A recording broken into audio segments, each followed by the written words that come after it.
বলে হরিনাম জপলেই মুক্তি পাওয়া যায়, গুরু নাম জপলেই মুক্তি পাওয়া যায়। বাবা বলবে তুই আমার ছেলে, তোকে দুনিয়ার বুকে আমি এনেছি, আমারে দেখার দায়িত্ব তোর। কিন্তু একটা মানুষও বলবে না যে তোর এই পাপের ভারটা, পাপের বোঝাটা আমি নিলাম, একমাত্র গুরু পিনে কেউ নিবে না। তাহলে তো আমি গুরু ছাড়া কোনো সম্বল দেখি না। সবাই তো আমার দূর দূর করে তাড়াই দেয়, সবাই তো আমার যত নাই রাখে, সবাই আমারে কষ্ট দেয়। গুরু তুমি আমারে ফেলাইয়া দিও না। একবার আখিনী রে টেনে আনো প্রাণের প্রাণ কাছে। দয়া দুইটা নয়নের অশ্রু ছাড়া আমার কোনো সম্বল নেই। কোথায় যাব, কি করব, আমার দয়াল বিনা কোনো আশ্রয় আমি আমার জায়গা থেকে দেখিলাম। কারণ আমার যেটা রোগ, আমি রোগটা যদি না বলি ডাক্তার আমার ওষুধটা দিব কি? রূপের মধ্যে যদি আপনি ডুব দিতে চান, বড় রূপ আসে কামের রূপ, কি তাই না? বহুরূপী রং বাজারে, মন থাকে না মনের ঘরে। রূপ দেখাইয়া প্রাণে মারে, লাগাইয়া ধান্দা এই দুনিয়া মায়া জালে। আমার দিনের নবী তিনি বলে গেলেন, সাহাবায়ে আকরাম নিয়ে বসা। সাহাবায়ে আকরামকে জিজ্ঞেস করেছিলেন, তোমরা একটা কথার জবাব দাও তো আমাকে। বললেন, হুজুর কি? বলেছিলেন, ইসলামের মধ্যে সর্বশ্রেষ্ঠ শক্তিশালী ইবাদত কোনটা তোমরা বলতে পারো? সাহাবায়ে আকরাম বলেছিলেন, হুজুর নামাজ। হুজুর বললেন না। আবার বললেন হজ, বললেন না। যাকাত না। রোজা না।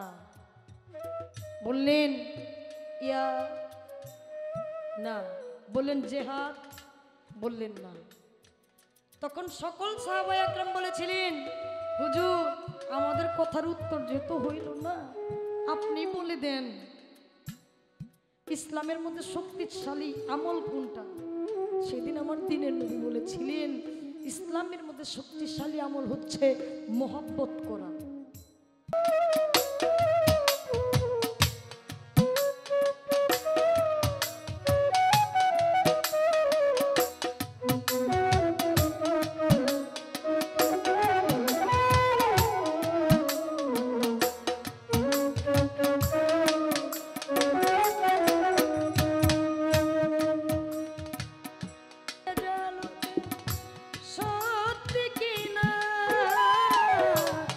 জানি না বলে জালকে সত্যি কিনা, কপালে সবার নাকি সুখ সয় না। সবাই তো সুখী হতে চায়, তবু কেউ সুখী হয়, কেউ হয় না।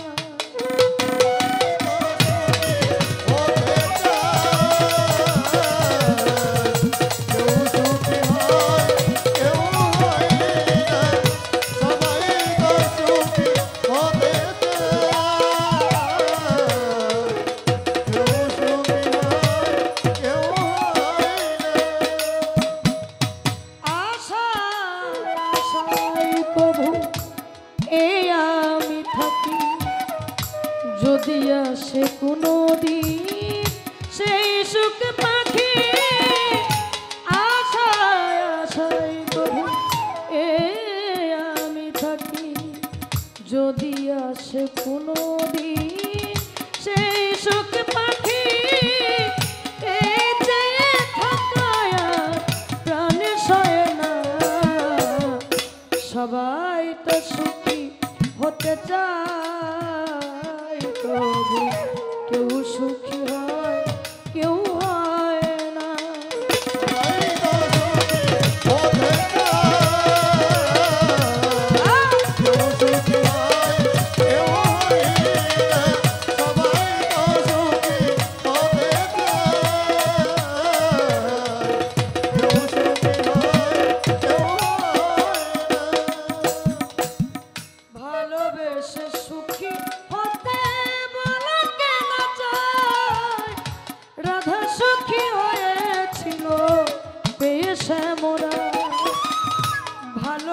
সে সুখী হতে বলো কেন চায় রাধা সুখী হয়েছিল পেয়ে শ্যামরা আমিও রাধার মতো ভালোবেসে যাব হয় কিছু পাবো না সবই হারাবো আমিও রাধার মতো ভালোবেসে যাব হয় কিছু পাবো না সবই হারাবো এই যে থাকতো আর প্রাণে সয় না সবাই তো সুখী হতে চায় তবু কেউ সুখী হয় কেউ হয় না জানি না বলে জালুকে সত্যি কিনা জানি না বলে জালুকে সত্যি কিনা কপালে সবার নাকি সুখ সয় না সবাই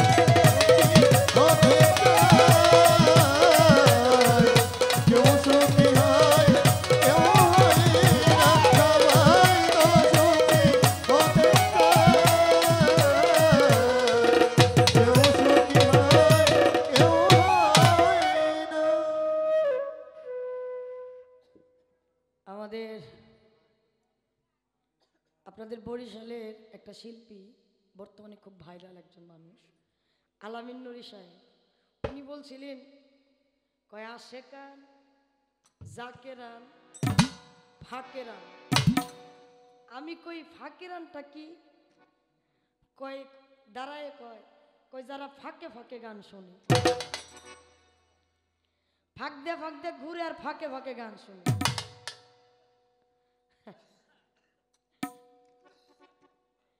তো এখানে প্রশাসনের কিছু ভাই আসছেন তাদের প্রতি এক্সট্রা ভাবে সালাম শ্রদ্ধা জানাচ্ছি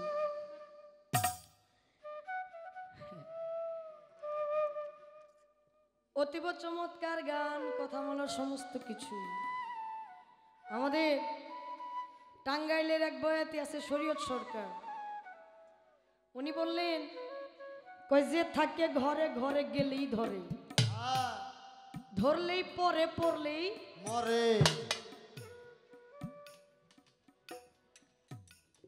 যারা যাওয়ার তারা চলেই যাবে আপনি কিছু 1000 টাকা দিয়ে রাখলেও তারা থাকবে না কারণ মালিক যার প্রতি যতটুকু রহমত করেছে শোনার তৌফিক দান করেছে উনি ততটুকুই শুনবে এর চাইতে বেশি শোনার তৌফিক মালিক তাকে দেয় নাই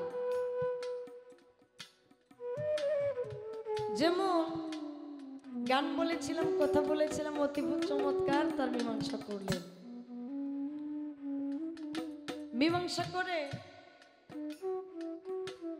আমি বলছিলাম দয়াল যেন মনে না করে আমি চাপ দিছি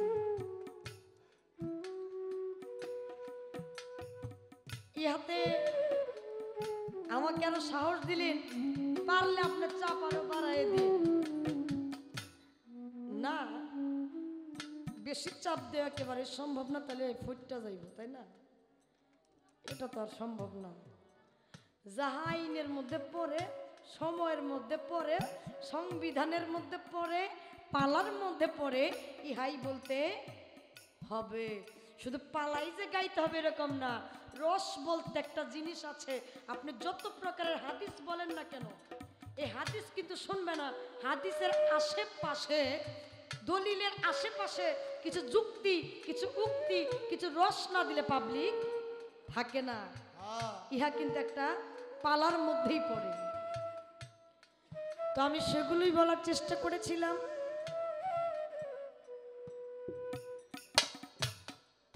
আমাকে একটি প্রশ্ন তিনি করলেন কি প্রশ্ন একজন ব্যক্তি একজন মুরিদ ভক্ত গুরুকে বললেন হুজুর আমাকে আপনি খেলাফতি দেন এই কথাটা শুনে গুরুই বলেছিলেন আপনি আগে আমারে মুরিদ করেন পরে আমি আপনাকে খেলাফতি দিব সেই গুরুর নাম কি ভক্তের নাম কি আর আমি নাকি একটু পাকা পাকা সিস্টেম। দেখেন ভক্ত নাকি প্রায় গুরুর পর্যায়ে চলে গেছে, ইহা আপনি খুব ভালোই বলছেন, কিন্তু গুরুর দরবারে যদি কেউ ফল নিয়ে যায়, পাকা ফলটাই কিন্তু নিয়ে গাছের সর্বপ্রথম যে ফলটা হয়, এই ফলটা পাকলে ভক্তের ইচ্ছা থাকে এই ফলটা সর্বপ্রথম আমি আমার গুরুকে খাওয়াবো, তাই না? ফল ছিন্নি কিন্তু করা হয় প্রত্যেকটা দরবারে। গাছের সর্বপ্রথম ফলটাই আগে গুরুকে দেওয়া হয়, পাকা ফলটা। তাহলে গুরুর দর্শনে লাগলে, গুরুর কৃপায় লাগলে, গুরুর কাছে যাইতে হলে পাকা ফলটাই নিয়ে যাইতে হয়, কাঁচা ফল নেওয়া যায় না। তো আমি আমার জায়গা থেকে একটি গান করছি। একটা গান শুনলাম, রূপসাগরে ডুবলেই পাবি তারে, রূপসাগরে ডুবলেই পাবি তারে। এই গানটার মধ্যে আমার কিছু আলোচনা হবে। এর আগে আমি আমার ব্যক্তিগত মত থেকে কথা জানতে চেয়েছিলাম, এখন আমি আর ব্যক্তিগত কিছু বলবো না, আমার দয়াল যাহা বলে এইখান থেকেই আমি কিছু বলার চেষ্টা করব, রাখবো। আগে আমার একজন ভাই বললেন এসে মঞ্চে, কিছু সাধকের নাম বললেন, এই সাধকগুলোর গান আমরা গাই। বর্তমানে কিছু ডিজিটাল শুরু করে গীতিকার বের হইছে, গান দিয়ে রাখলেও গাই না। যেটা গান এটা আপনার বলতে হবে না যে আপনি গায়েন, এটা আপনি শিল্পীরা গায়ে ফেলেন। এটা একটা আল্লাহর রহমত, এটা একটা দয়ার নজর যার প্রতি থাকে, যেটার প্রতি থাকে, এটা আপনি ভাইরাল হয়ে যায়, মানুষ জানতে পারে। তো যাক, আমাদের বৃহত্তম ময়মনসিংহ নেত্রকোনা সাধক উকিল মুন্সি সাহেব, তার লিখে একটি গান আমি করছি। ধন্যবাদ।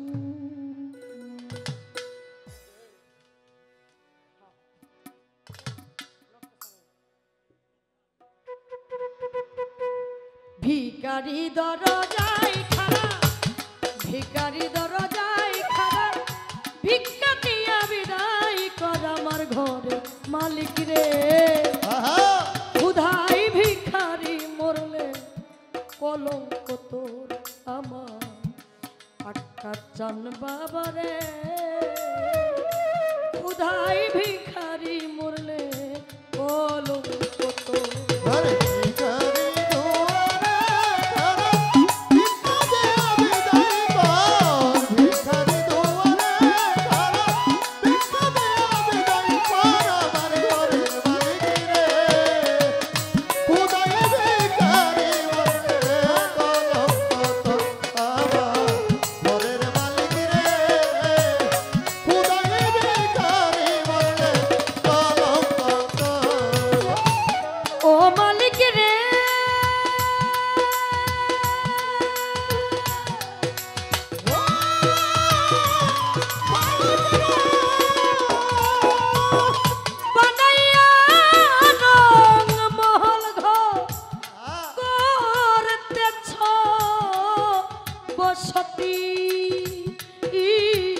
ভিক্ষা চাইলে কথা কোনা, এই কি তোমার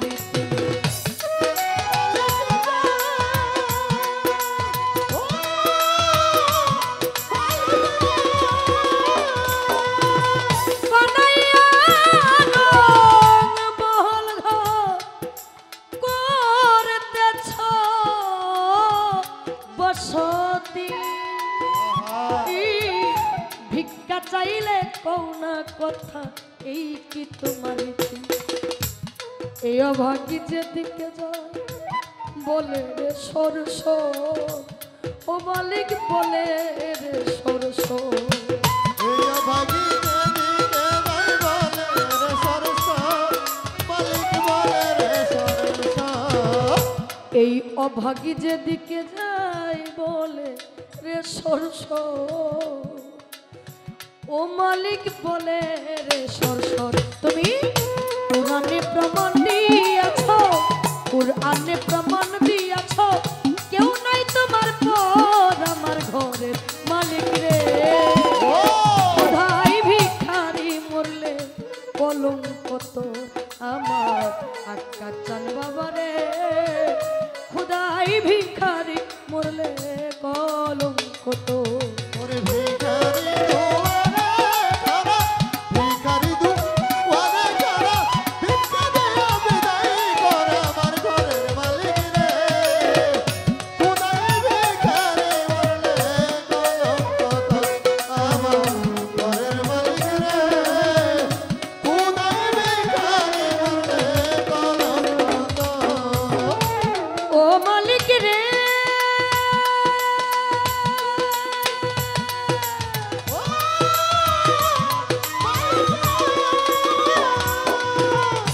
তোমার কাছে আছে যদি মধু আর চিনি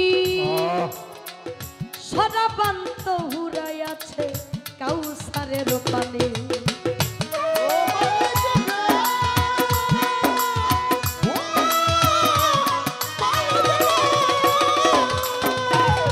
তোমার কাছে আছে যদি মধু আর চিনি সদাপান্ত হুরাই আছে কাউসারের পানি হুর গেলে মন আছে তোমায় করিতে আদর ও মালিক করিতে আদর ওরে ওরে গেলে আছে তোমার করিতে আদর, মালিক করিতে আদর।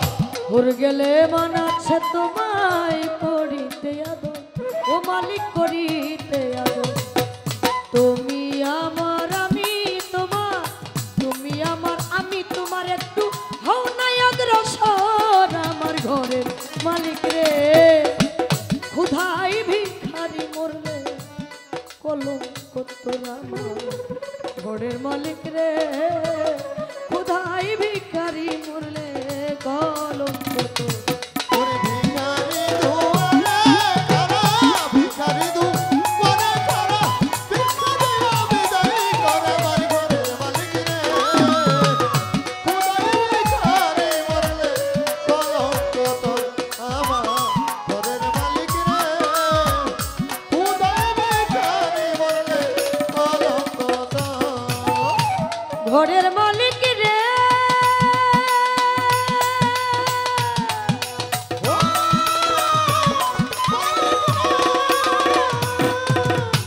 নম্বর যার কাম্বরতা এটাই হওয়া চাই নইলে তোমার কলঙ্ক নাম রটিবে ঠাই ঠাই ঘরের মালিক রে।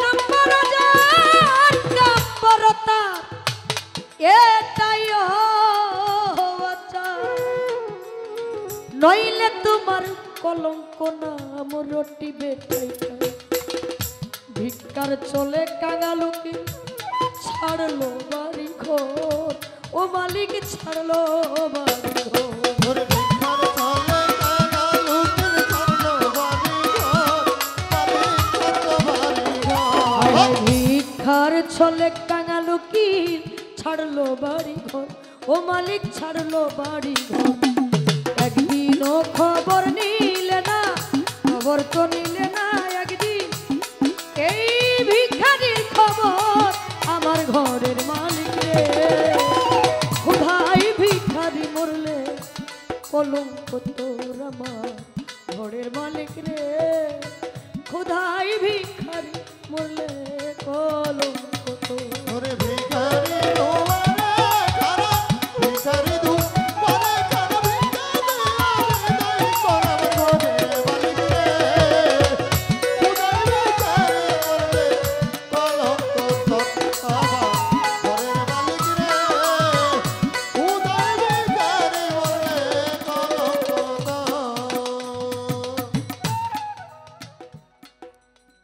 আস্তে আমার দরদি আমার কাছে বললেন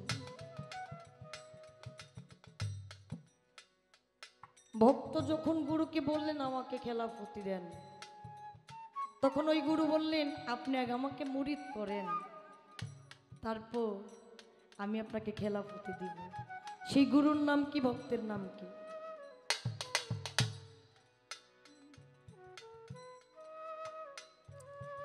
গুরুর নাম হচ্ছে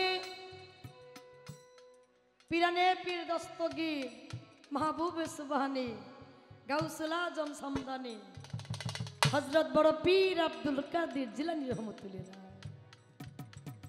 ওনার যিনি গুরু ছিলেন নাম ছিলেন আবু সালে মাখজুমি। আবু সালে মাখজুমির কাছে আমার বড় পীর গেলেন, গিয়ে বললেন হুজুর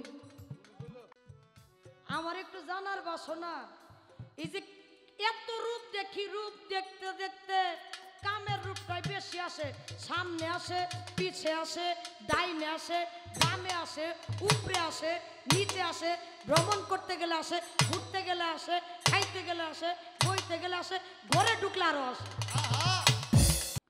বেলা কি কেউ সাধে ডুবাইতে চায়? বেলা আপনি না চাইলেও ডুবে যাবে।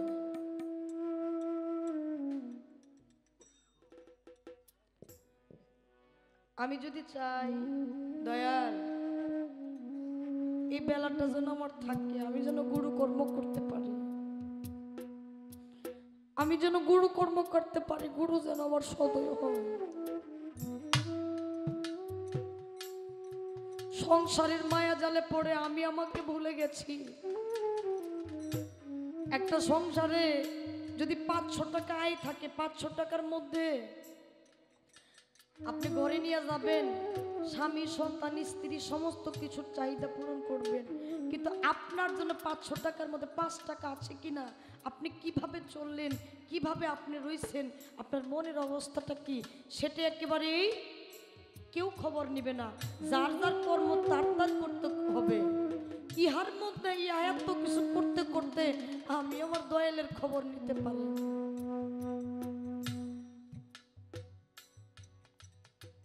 দয়াল কি দেখে না আমি কোন অবস্থায় আছি? দয়াল কি দেখে না? দেখেও দেখে না। আমার দয়াল যেন আমার প্রতি সদয় হয়, আমার দয়ালের কৃপা দৃষ্টি যেন আমার প্রতি থাকে। আমার দয়ালের চরণে ইহাই নিবেদন, ইহা ব্যতীত আমার আর কোনো সম্বল নাই। কেন বললাম কথাটা? আমরা যারা তরিকতের মানুষ আছি, একটা ভক্তের জন্য সর্বোচ্চ জায়গা ব্রাহ্মণবাড়িয়া সাতমোড়ার মনমোহন সাহেব বললেন, 2 চোখের জল আর মনের এটা তাবি নাকি মন্ত্র আছে। একবার আখিনিরে টেনে আনো প্রাণের প্রাণ কাছে। দয়া 2টা নয়নের অশ্রু ছাড়া আমার কোনো সম্ভব নেই। কোথায় যাব, কি করব, আমার দয়াল বিনা কোনো আশ্রয় আমি আমার জায়গা থেকে দেখি না। কারণ আমার দিনের নবী তিনি বলে গেলেন, সাহাবায়ে আকরাম নিয়ে বসা, সাহাবায়ে আকরামকে জিজ্ঞেস করেছিলেন তোমরা একটা কথার জবাব দাও তো আমাকে। বললেন হুজুর কি? বলেছিলেন ইসলামের মধ্যে সর্বশ্রেষ্ঠ শক্তিশালী ইবাদত কোনটা তোমরা বলতে পারো? সাহাবায়ে আকরাম বলেছিলেন হুজুর নামাজ। হুজুর বললেন না। আবার বললেন হজ, বললেন না। যাকাত না। রোজা না। বললেন ইয়া না। বললেন জিহাদ, বললেন না। তখন সকল সাহাবায়ে আকরাম বলেছিলেন হুজুর আমাদের কথার উত্তর যেহেতু হইল না, আপনি বলে দেন ইসলামের মধ্যে শক্তিশালী আমল কোনটা? সেদিন আমার দ্বীনের নবী বলেছিলেন ইসলামের মধ্যে শক্তিশালী আমল হচ্ছে মহব্বত করা, মানুষকে ভালোবাসা। ইহা ব্যতীত শক্তিশালী ইবাদত আর কোনো কিছুই নয়। আমি মানুষ হয়ে মানুষকে কি ভালোবাসতে পেরেছি? পারি নাই। আমি আমার মনুষ্যত্ব জীবনটাকে পশুতে রূপান্তরিত করেছি। ইহা যেন আমার দয়াল একটু সদয় হইয়া আমার পানে চায়। সেখান থেকে সাধু তার গানে বললেন,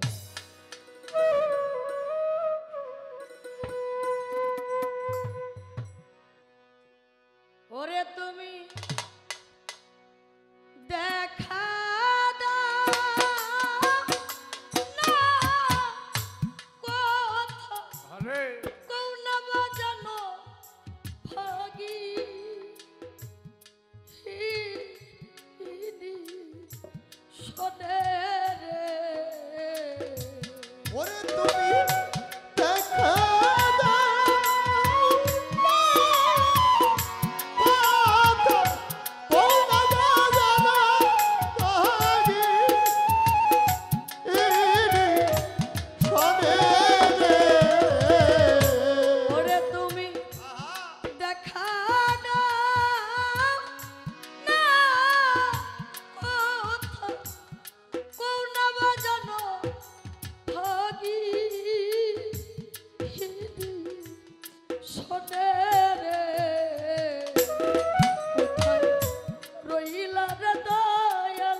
আশার পন্থ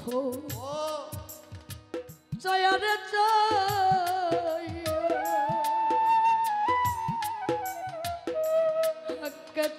বাড়ায়ু পেলা যায়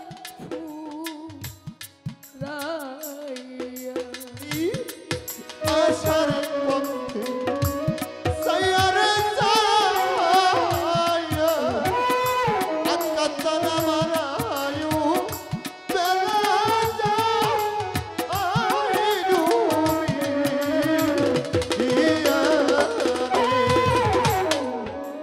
আশার পন্থ আমি চায়ারে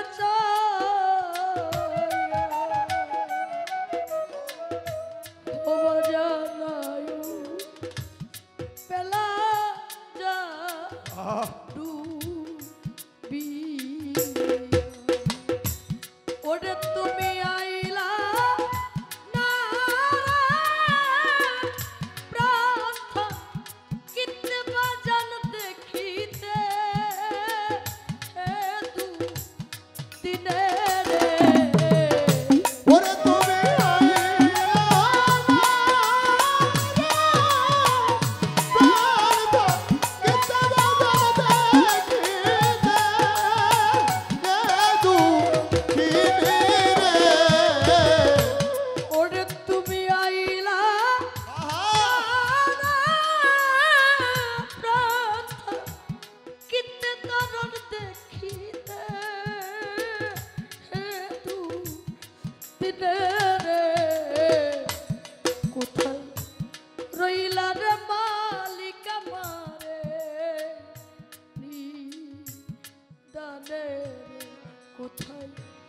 রইলা রে বাজা যাবারে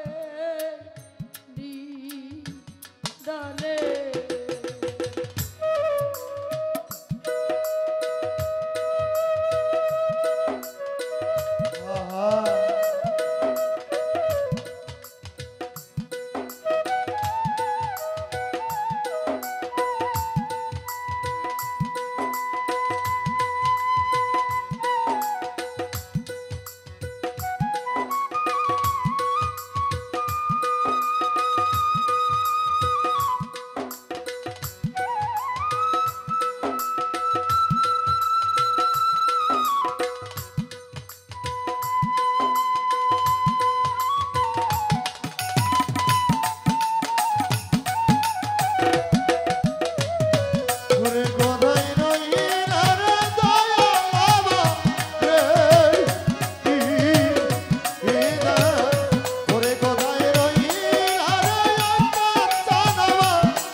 কবিয়াল বিজয় সরকার বললেন, এখন কি করিতে কি করি হাই রে,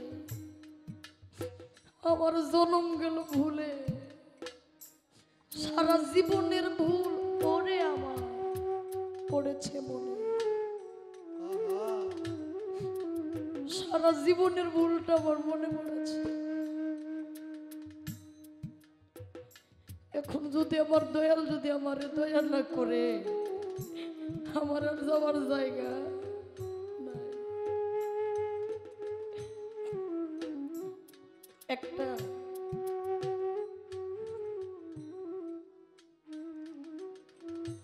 হিন্দুয়ানি বাড়িতে সাধু গুরুর আগমন।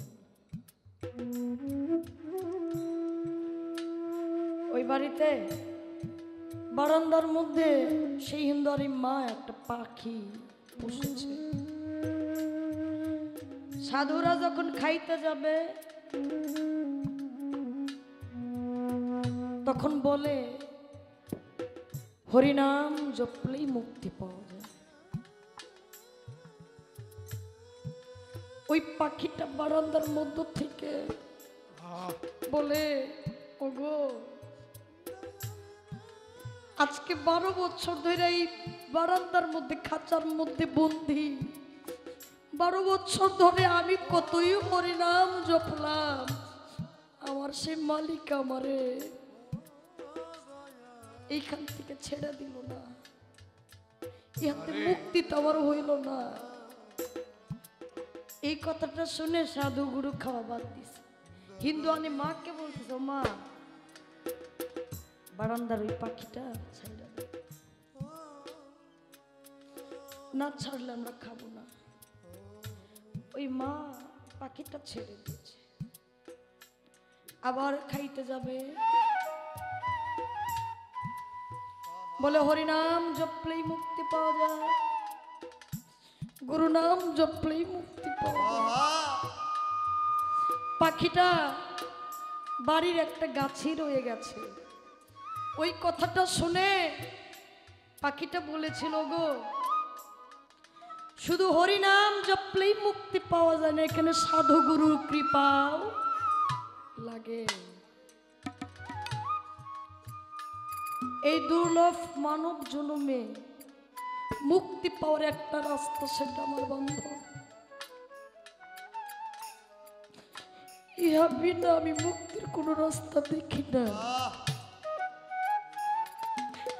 আমার দয়াল ছাড়া আমি কোন জায়গায় খুঁজে পাই না। কার কাছে যাব, কি বলবো? পাপ করেছি, পূর্ণ করেছি, সংসার যাতনায় পড়ে, কিন্তু মায়ের কাছে গেলে মা বলবে, পরে আমি 10 মাস 10 দিনও ধরে রাখছি, তোর দায়িত্ব আমাকে দেখা। বাবা বলবে, তুই আমার ছেলে, তোকে দুনিয়ার বুকে আমি এনেছি, আমারে দেখার দায়িত্ব তো। কিন্তু একটা মানুষও বলবে না যে তোর এই পাপের ভারটা, পাপের বোঝাটা আমি নিলাম, একমাত্র গুরু পিনে কেউ নিবে না। তাহলে তো আমি গুরু ছাড়া কোনো সম্বল দেখি না। সবাই তো আমার দূর দূর করে তাড়াই দেয়, সবাই তো আমার যত নাই রাখে, সবাই আমারে কষ্ট দেয়। গুরু তুমি আমারে ফেলাইয়া দিও না। সেখান থেকে সাধক বললেন, যেদিন হইতে তোমায় রে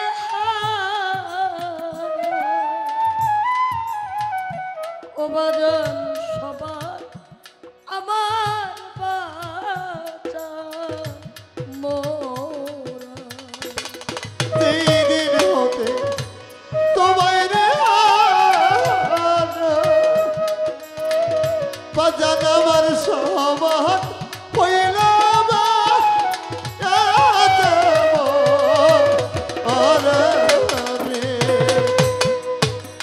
যেদিন হইত তোমায় রে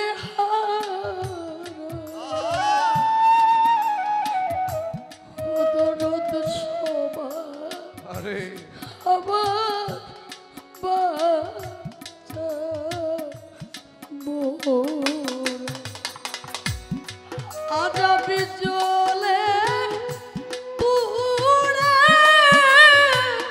হইলাম সারা তোমার পিরিতে হেরা গুনে রে। ওরে আমি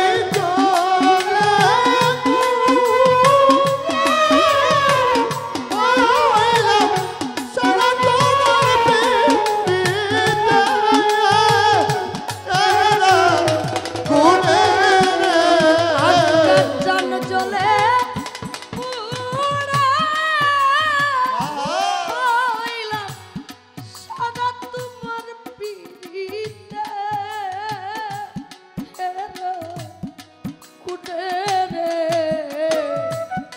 কোথায় রইলা রে দয়াল আমারে নিদানে রে। কোথায় রইলা রে কাঞ্চন ভক্ত রে নিদানে রে। ওরে তুমি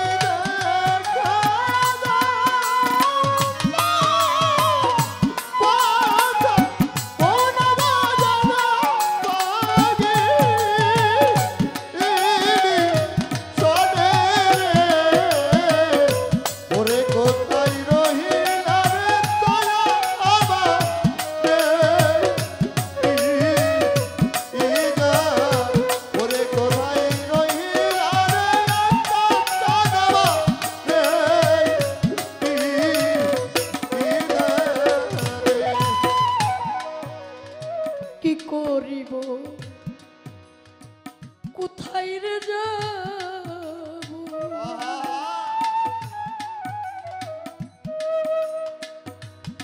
ও দয়াল কোথায় যায়া তোমার পাবো।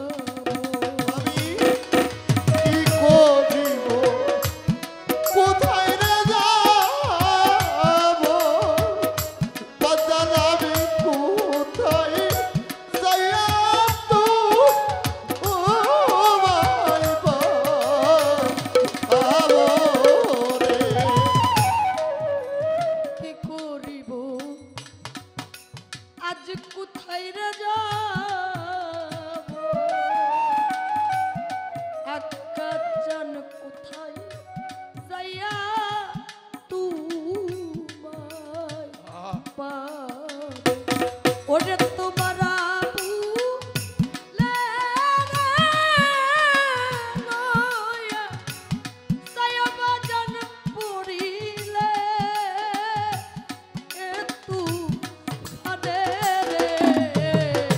ওরে তোমার